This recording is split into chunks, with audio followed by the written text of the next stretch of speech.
बच्चों, कैसे हैं आप सब? आपकी स्टोरी टेलर मैम, आपकी नीरू मैम आपके लिए एक न्यू कहानी लेकर आई हैं। तो क्या आप रेडी हैं कहानी सुनने के लिए? ठीक है, तो जल्दी से बैठ जाइए। और अगर आप सोने जा रहे हैं, आपका सोने का टाइम है, तो आप लेटकर आराम से कहानी सुनिए। और अगर घूमने जा रहे हैं, तो फिर गाड़ी में बैठकर कहानी सुनिए। तो कहानी शुरू करते हैं। आज की कहानी का नाम है सबक।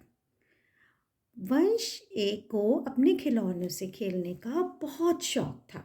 वह दिन में कई बार अपने खिलौने निकालता और उनसे खेलता और बहुत देर देर तक खेलता रहता।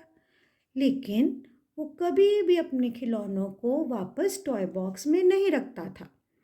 वैसे ही फैला हुआ छोड़ देता और चले जाता। फिर बाद में मम्मा को सारे खिलौने संभालने पड़ते। मम्मा पापा ने उसको बहुत बार समझाया कि वंश आप अपने खिलौनों को वापस टॉय बॉक्स में रखो, पर वो तो सुनता ही नहीं था।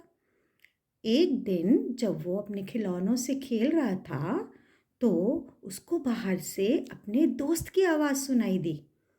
दोस्त की आवाज़ सुनकर वो भी भागकर बाहर चला गया और अपने खिलौनों को वैसे ही फैला हुआ छोड़ गया। थोड़ी देर बाद एक कोरियर वाले भैया आए और उन्होंने डोरबेल बजाई।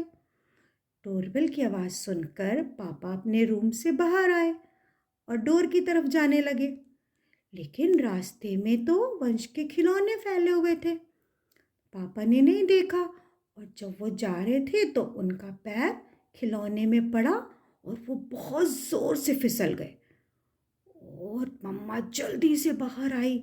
उन्होंने देखा कि पापा के तो बहुत दर्द हो रहा है, बहुत पेन हो रहा है। मम्मा ने जल्दी से डॉक्टर को फ़ोन करके बुला लिया। थोड़ी देर बाद जब वंश वापस आया तो उसने देखा कि पापा तो बेड पर लेटे हुए हैं और डॉक्टर अंकल भी खड़े हैं और मम्मा भी पास में बैठी हैं। उसने पूछा, पापा क्या हुआ, आप ऐसे क्यों लेटे हैं? उसने देखा कि पापा को बहुत दर्द हो रहा है। मम्मा ने कहा, वंश देखो, आप अपने टॉयज खुले छोड़ गए थे और सारे टॉयज फैले हुए थे और पापा का पैर उसमें फिसल गया और देखो उनको चोट भी लग गई। ये सुनकर वंश को बहुत बुरा लगा। वो बहुत सैड हो गया और उसको रोना भी आ गया थोड़ा सा। फिर उसने पापा को सॉरी बोला और कहा, पापा आज के बाद मैं कभी ऐसा नहीं करूँगा। मैं खेलने के बाद अपने सारे टॉयज टॉय बॉक्स में रखूँगा।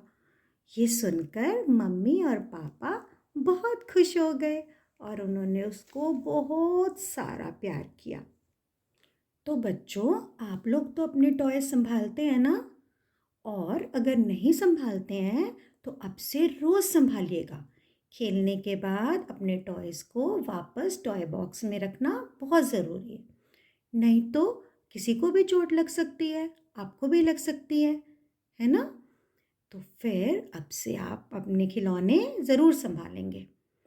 तो अब बारी है प्रश्न पूछने की। तो जल्दी से रेडी हो जाइए जवाब देने के लिए। तो पहला प्रश्न है, वंश को क्या करना अच्छा लगता था? बताइए। खिलौनों से खेलना अच्छा लगता था। Well done. दूसरा प्रश्न है, वंश को बाहर से किसकी आवाज़ सुनाई दी? दोस्त की आवाज़ सुनाई दी। यस। अब तीसरा प्रश्न है कि वंश के पापा कमरे से बाहर क्यों आए? डोरबेल की आवाज़ सुनकर बाहर आए। राइट। और अब चौथा प्रश्न ये है कि वंश ने और आपने दोनों ने इस कहानी से क्या सीखा? यस, ये सीखा कि हमें खेलने के बाद अपने खिलौने, अपना सामान वापस जगह पर रखना चाहिए। राइट। Well done.